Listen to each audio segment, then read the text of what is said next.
My name is Sarah, and I was the other woman. For years, that label felt like a brand seared onto my skin, a scarlet letter I carried with shame and secrecy.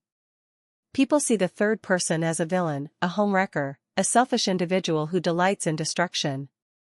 And maybe, in some ways, they're right. But it's never that simple, is it? When I met Mark, I was at a crossroads. My career felt stagnant, my social life was a revolving door of casual acquaintances, and I craved a connection that felt real, substantial. He was charming, attentive, and he listened. Really listened. He made me laugh, made me feel seen, something I hadn't experienced in a long time. The wife part came out slowly, almost apologetically, a whispered confession over late-night coffees. He said they were unhappy, that they were roommates, that he was just waiting for the right time to leave. I know. It's the oldest line in the book. But when you're yearning for something, anything, to fill the void, you cling to those words like a lifeline. At first, I told myself it was just a fling, a temporary escape. But then the calls became daily, the stolen moments in dimly lit restaurants turned into weekends away, and the emotional intimacy deepened. He was my confidant, my escape, my everything. I rationalized it, compartmentalized it.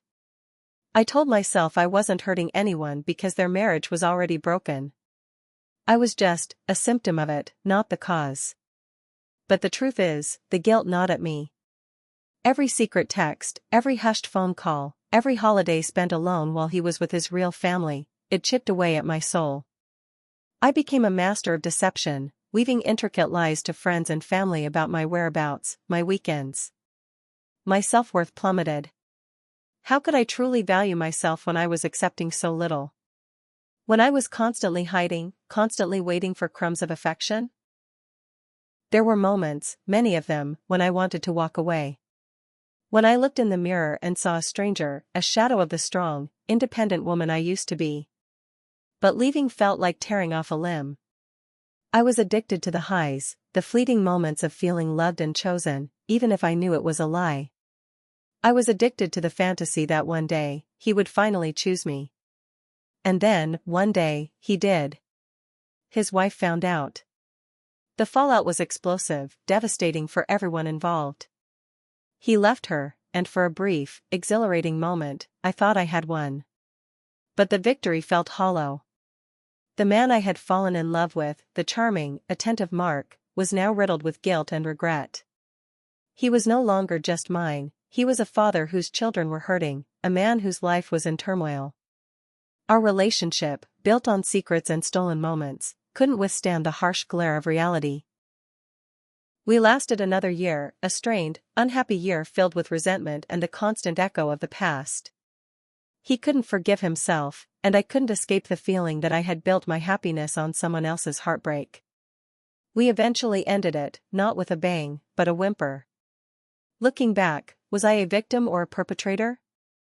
The answer is messy, complicated, and probably a bit of both. I was a victim of my own loneliness and desire for connection, susceptible to a man's empty promises.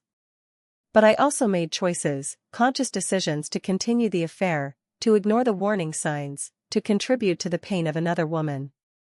I wasn't forced into it. I actively participated. My biggest regret isn't necessarily the affair itself, but the person it turned me into. The secrecy, the guilt, the constant compromising of my values, it eroded my sense of self.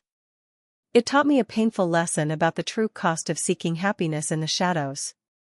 Today, I'm building a new life. It's slower, quieter, but it's honest. There's no hiding, no whispering, no stolen moments. And for the first time in a long time, I'm beginning to feel like myself again. Not the other woman, just Sarah. And that, in itself, feels like a victory.